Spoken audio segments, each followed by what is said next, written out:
Rally में अचानक मचे बवाल के बाद अब पश्चिम बंगाल की राजनीति में आरोपों का तूफान उठ खड़ा हुआ।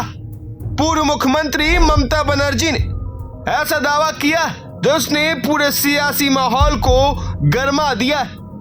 ममता बनर्जी ने आरोप लगाया कि उनकी रैली के दौरान टीएमसी कार्यकर्ताओं के साथ बेरहमी से मारपीट की गई। उन्होंने कहा कि लड़कों और लड़कियों को गाल से लेकर प्राइवेट पार्ट तक मारा गया और उनके हाथों से माइक तक छीन लिए गए थे। इन आरोपों के बाद बंगाल की राजनीति में एक बार फिर टीएमसी और बीजेपी आमने सामने आ गई है।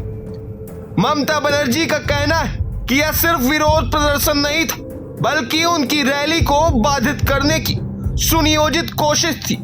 उनके मुताबिक रैली के दौरान नारेबाजी हुई, धक्का मुक्की हुई और उनके समर्थकों के साथ बदसलूकी की गई। उन्होंने दावा किया कि कई कार्यकर्ताओं को गंभीर चोटें आई और महिलाओं के साथ भी अभद्र व्यवहार किया गया था। ममता ने सवाल उठाया कि अगर सुरक्षा के इतने इंतजाम थे तो फिर यह सब कैसे हुआ। वहीं दूसरी तरफ बीजेपी ने इन आरोपों को पूरी तरह खारिज कर दिया है।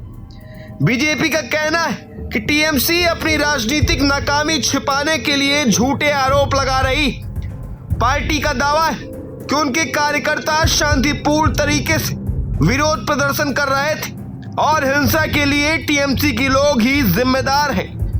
यानी दोनों दल एक दूसरे पर गंभीर आरोप लगा रहे हैं और सियासी जंग अब और तेज होती दिख रही।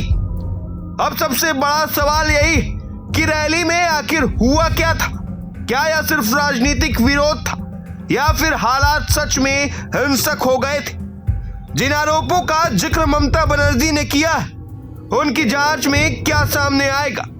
क्या प्रशासन इस पूरे मामले में निष्पक्ष कार्रवाई करेगा। इन सवालों के जवाब आने वाले दिनों में जांच और उपलब्ध सबूतों के आधार पर ही साफ होंगे। इस पूरे घटनाक्रम के बाद बंगाल की सियासत में आरोप प्रत्यारोप का दौर तेज हो गया है।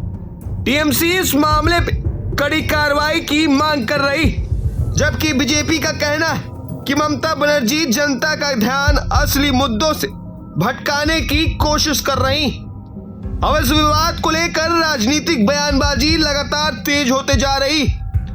अगर इस घटना से जुड़े नए वीडियो, प्रत्यक्षदर्शियों के बयान या जांच में कोई नया तथ्य सामने आता है तो यह मामला और बड़ा राजनीतिक मुद्दा बन सकता है। फिलहाल पूरे घटनाक्रम पर राज्य की जनता और राजनीतिक गलियारों की नजरें बनी हुई हैं।